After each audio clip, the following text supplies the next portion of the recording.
سب سے حسین 42 سال کی عمر جوانی، اس کی میت کو قبر کے قریب کیا گیا تو ہلنے لگا تو اس کے بیٹوں نے کہا ہمارے ابا زندہ ہیں، وہ سکتہ ہو گیا ہے، زندہ ہیں۔ عمر بن عبدالعزیز رضی اللہ رحمت اللہ علیہ فرمانے لگے ارے بھتیجو زندہ نہیں ہے، قبر کا عذاب جلدی شروع ہو گیا ہے، بل عجل اللہ بالعقوبہ، چھپاؤ جلدی چھپاؤ۔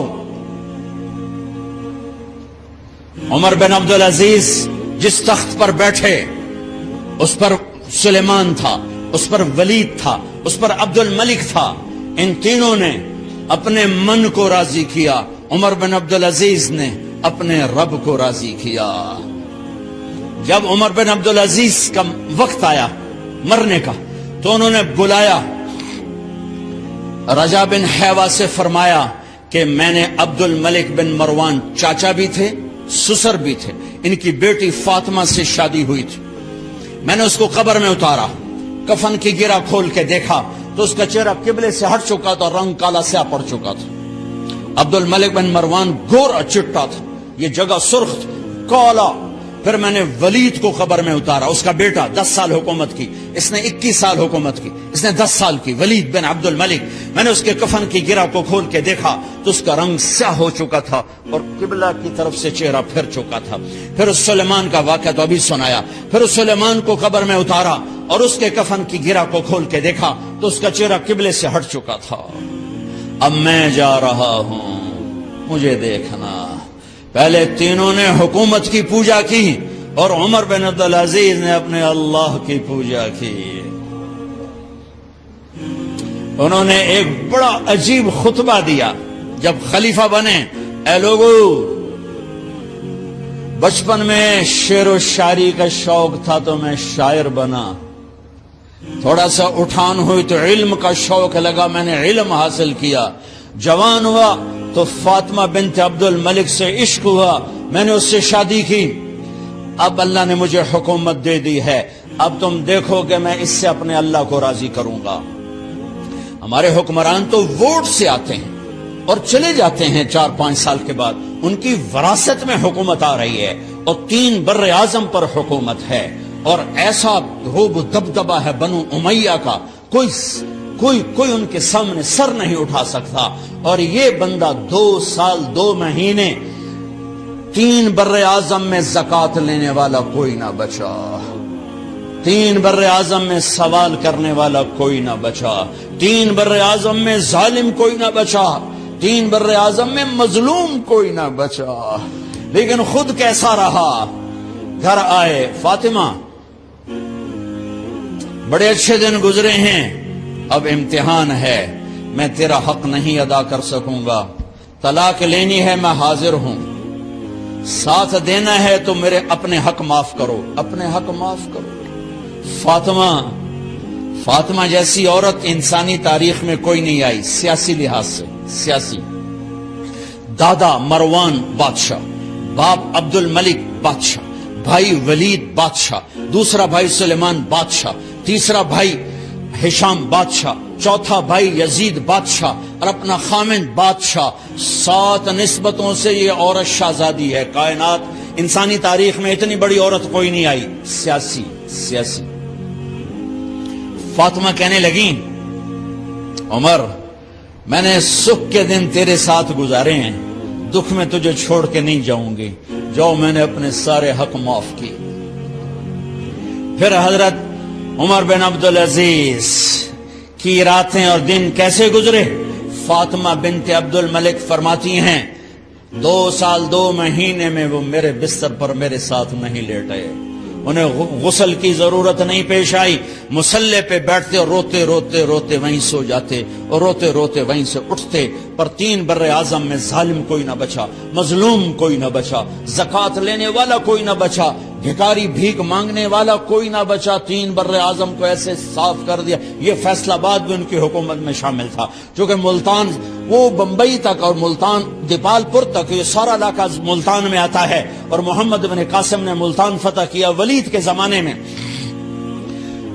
اپنی حکومت کو اللہ کی رضا کے لیے استعمال کیا، کیسے استعمال کیا؟ سارے مال فاطمہ کا سارا زیور بیت المال میں ڈال دیا. تنخواہ پہ آ گئے. عید کا موقع آیا. بچوں نے ماں سے کہا 12 بچے تھے, بچیاں 12 بچے بچیاں, ہمیں کپڑے لے کر دو, عید آ رہی ہے, ہر آدمی اپنے بچوں کے لیے کپڑے لے رہا ہے. ہمارے بچے بھی کہہ رہے ہیں کپڑے لیں, جاؤ بھائی لو. فاطمہ کے پاس عمر 3 بر اعظم کے بادشاہ کے بچے آ رہے ہیں, ماں جی عید آ رہی, کپڑے تو لے دیں, ابا سے کہیں. کہ ابا سے بات کرتی ہوں. ابا تشریف لائے, خزانے لبالب بھرے ہوئے گندم کے ڈھیر کی طرح, کہ امیر المومنین بچے کپڑے مانگ رہے ہیں. فاطمہ میرے پاس تو پیسے نہیں, میں کہاں سے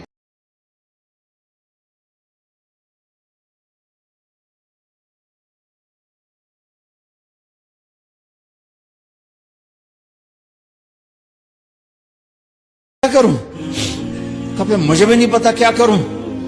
اس کے پہلے 3 حکمرانوں نے لوٹ مار کے بازار گرم کیے, ظلم و ستم کے پہاڑ توڑے, اور آج اسی خزانے پہ ایک شخص بیٹھا ہے جو اللہ کو راضی کرنے کے جھنڈے گاڑ رہا ہے. تو فاطمہ نے کہا آپ ایسا کریں, اگلے مہینے کی تنخواہ ایڈوانس لے لیں, اس سے میں اپنے بچوں کو کپڑے لے دیتی ہوں, اور گھر کا خرچہ میں مزدوری کر کے گھر کی روٹی چلا لوں گی. ارے اپنی تاریخ پڑھو, صرف ڈرامے ہی نہ دیکھتے رہ جاؤ, صرف گانے ہی نہ سنتے رہ جاؤ. اور بھی دکھ ہیں زمانے میں محبت کے سوا, راحتیں اور بھی ہیں وصل کی راحت کے سوا. انہوں نے اپنے بلایا وزیر خزانہ مزاحم, اپنا ہی غلام. ہاں بھائی مزاحم, ہمیں بچوں کے کپڑے چاہیے, تو اگلے مہینے کی تنخواہ ایڈوانس مل جائے. وہ کہنے لگے امیر المومنین آپ مجھے لکھ کر دے دیں کہ آپ 1 مہینہ زندہ رہیں گے, میں آپ کو تنخواہ دے دیتا ہوں. عمر بن عبدالعزیز سر جھکایا, اٹھے, گھر گئے. فاطمہ میرے بچوں سے کہہ دو کہ تمہارا باپ کپڑے لے کے نہیں دے سکتا. اپنی تاریخ تو دیکھو.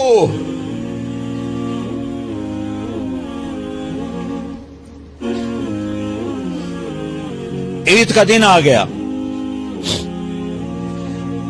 خلیفہ وقت عید کی نماز پڑھاتے تھے, نمازیں بھی خلیفہ وقت پڑھاتے تھے.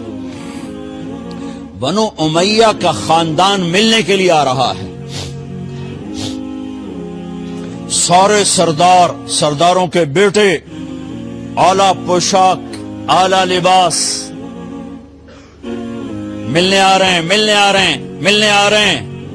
تھوڑی دیر بعد دیکھا تو بچے بھی ملنے آ رہے ہیں. امیر المومنین کی حیثیت سے بچے باپ کو ملنے آ رہے ہیں, اور ان کے جسموں پر پرانا لباس ہے. عمر انہیں دیکھ کر ادھر اپنے سرداروں کے بچے دیکھے تو زرق برق پوشاکیں, اپنے بچوں کو دیکھا. ارے اس باپ سے پوچھو جو سب کچھ کر سکتا ہو اور پھر مٹھی بند کر لے کہ نہیں میں نے حرام کی طرف نہیں جانا. بچوں کو دیکھا تو آنکھیں ڈبڈبا گئیں, آنکھوں میں آنسو آ گئے. فرمایا میرے بچوں آج تمہیں اپنے باپ سے گلہ تو ہوگا کہ آج ہمارے باپ نے کپڑے ہی نہ لے کے دیے. ان کے ایک بیٹے ہیں عبد الملک, ان سے بھی 4 رات آگے تھے, ان سے پہلے ہی فوت ہو گئے تھے. کہنے لگے ابا جان آپ کو مبارک, آپ نے قومی خزانے میں بددیانتی نہیں کی ہے, آپ کو مبارک ہو. آج ہمارا سر بلند ہے, ہم شرمندہ نہیں ہیں, ہم شرمندہ نہیں ہیں. انسانوں کو کپڑوں پہ نہیں تولا جاتا. آج کا میرا دیس کا مالدار اتنا فقیر ہو گیا ہے, اتنا چھوٹا ہو گیا ہے کہ وہ اپنا تعارف کروانے کے لیے 50 لاکھ کی گھڑی لیتا ہے, 6 لاکھ کا جوتا لیتا ہے, آج کی بیگم اتنی چھوٹی ہو گئی ہے کہ اپنے قد کو بڑا کرنے کے لیے وہ 10 لاکھ کا ہینڈ بیگ لیتی ہے کہ دیکھو میرا بیگ 10 لاکھ کا ہے. ارے میری بہن، تو 10 ٹکے کی بھی نہیں رہی اگر تو نے بیگ سے اپنے آپ کو بڑا بنایا. او میرے دوست، تو 2 ٹکے کا نہیں ہے اگر تو 10 لاکھ کے جوتے اور 50 لاکھ کی گاڑی سے، 50 لاکھ کی گھڑی سے اگر تو بڑا بننا چاہتا ہے. ارے اس دھوکے سے نکلو. برانڈڈ برانڈڈ برانڈڈ کہاں جا رہے ہو؟ جب تم اپنی ذات میں بے قیمت ہو تو رب ذوالجلال کی قسم تمہاری گھڑیاں، تمہارے بیگ، تمہاری گاڑیاں، تمہارے بنگلے تمہاری عزت کو بڑھا نہیں سکتے. ابا جان، آج ہمارا ساڈا ایتھے سر آ گیا. سانو آج ساڈی عید ہو گئی کہ ساڈے ابے آج خیانت نہیں کی تھی. آج ہم خوشی سے بلند ہیں کہ ہمارے باپ نے بددیانتی نہیں کی. گھر میں تشریف لائے، کہنے لگے فاطمہ کچھ پیسے ہیں؟ میرا انگور کھانے کو جی چاہ. بس فاطمہ رونے لگی. فرمایا امیر المومنین خزانہ تو بھرا پڑا ہے، 1 درم کا بھی تیرا حق نہیں ہے کہ تو 1 درم لے کے انگور خرید لے. تو تھوڑا پٹھے، فاطمہ میں جہنم نہیں برداشت کر سکتا. او میرے بھائیو، جو دن رات سود میں پھنس چکے ہو، جو دن رات جوے شراب میں پھنس چکے ہو، کیسے اللہ کے سامنے سرخرو ہو کر کھڑے ہوگے؟ فاطمہ میں جہنم نہیں برداشت.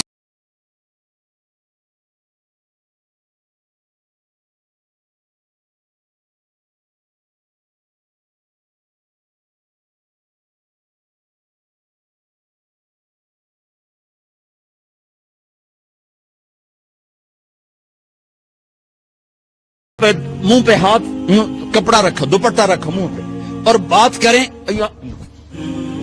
آپ نے پوچھا ارے کیا ہوا تمہیں، یہ منہ پہ کپڑا کیوں رکھتے ہو؟ تو خاموش ہو گئی، لیکن گھر کی خادمہ رو پڑی. کہا امیر المومنین آج آپ کی بیٹیوں نے کچا پیاز توڑ کے اس سے روٹی کھائی، سالن کوئی، ارے مسری دی دال ہی کوئی نہیں ہے، پیاز، کچے پیاز نہ روٹی. آج ساڈا مزدور جڑا کوئی نہ کوئی چٹنی بنا باندا ہے. 3 بر اعظم دے بعد شادیاں دھیاں ہے کچے وصلہ نہ روٹی بیٹھیاں کھاندیاں. اور میرے آج کا تاجر کہتا ہے جھوٹ نہ بولوں تو کاروبار کیسے. میرا افسر کہتا ہے رشوت نہ لوں تو گزارا کیسے کروں. تو عمر بن عبدالعزیز پھس پہ ہچکیوں کے ساتھ روئے کہ میری بچیوں میں تمہیں بڑے اچھے کھانے کھلا سکتا ہوں اور میں جہنم کی آگ برداشت نہیں کر سکتا. بھائیو، اس بندے نے اپنے آپ کو ذبح کر دی، اللہ کو راضی کرنے کے لیے ذبح کر دی. اپنی ذات کو، اپنے جذبات کو، اپنے احساسات کو.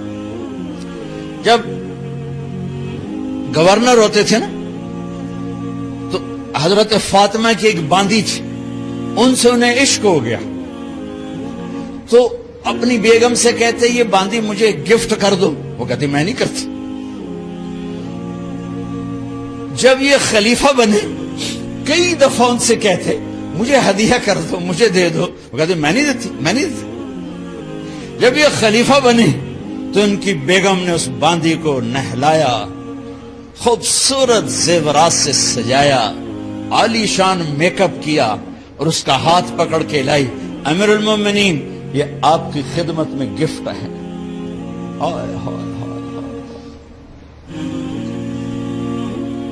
اس کو یوں دیکھا، فرمایا کہاں سے آئی تھی؟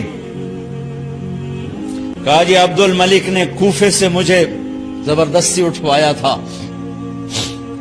تو 2 آدمی بلائے کہ جاؤ اسے اس کے مالک کے پاس واپس بھیج دو. وہ کہنے لگی این وجدک علی یا امیر المؤمنین.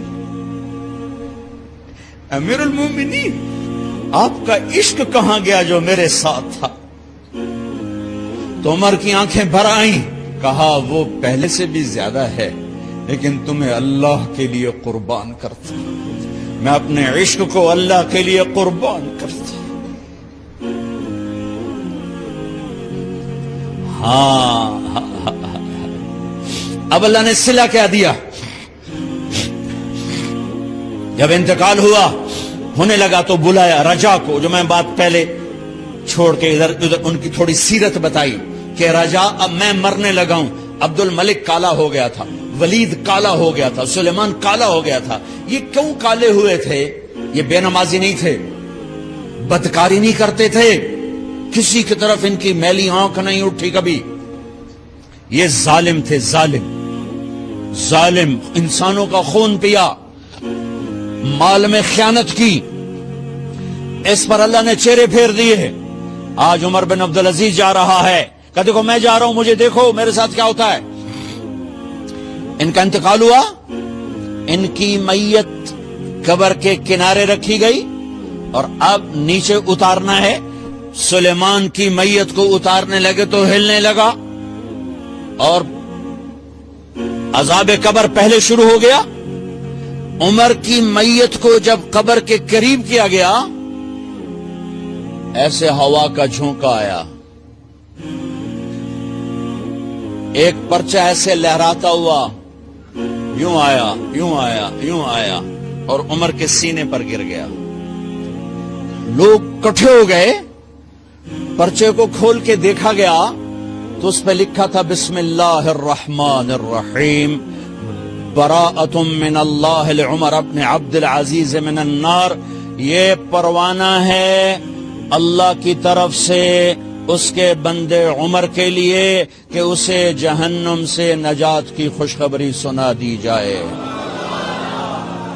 آہا، مرنا ہو تو یوں مرو، اللہ ایسی موت دے دے۔ کہتے ہیں پھر میں نے ان کو قبر میں اتارا، جب قبر میں اتارا تو کیا دیکھا؟ میں نے کفن کی گرہ کھولی تو چہرہ قبلے کی طرف فٹ اور یوں لگا جیسے 14ویں رات کا چاند قبر میں اتر آیا۔